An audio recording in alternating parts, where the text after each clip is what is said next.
রাষ্ট্র যিনি পরিচালনা করেন এই লোকগুলি যদি খারাপ হয় গোটা দেশ খারাপ হতে বাধ্য। এই জন্য আল্লাহ পাক বলছেন সর্বপ্রথম তুমি ফেরাউনের কাছে যাও এবং এই কালেমার দাওয়াত দাও। হযরতে মূসা আলাইহিস সালাম ফেরাউনের কাছে গেলেন আর দাওয়াত দিলেন, ফেরাউন পড়ে নাও লা ইলাহা ইল্লাল্লাহ। একটি কথা আপনাদের মনে রাখতে হবে, দুনিয়ার কোন ফেরাউন, কোন নমরুদ, কোন সাদ্দাত, কোন হামান কেউ বলে নাই যে আমি আল্লাহ, আমি রাজ্জাক, আমি খালেক, আমি পৃথিবীর সৃষ্টি করেছি। কথা কেউ বলেছে? কেউ বলে নাই।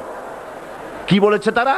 ফেরাউন বলেছে মা আলিমতু লাকুম মিন ইলাহিন গায়রি, আমি তো জানি না আমি ছাড়া আরো কোনো ইলাহ আছে, এ কথা আমার জানা নাই, সুতরাং আমি হচ্ছি ইলাহ আর তুমি বলছো লা ইলাহা। তার মানে হচ্ছে ওই সময় পয়গম্বরের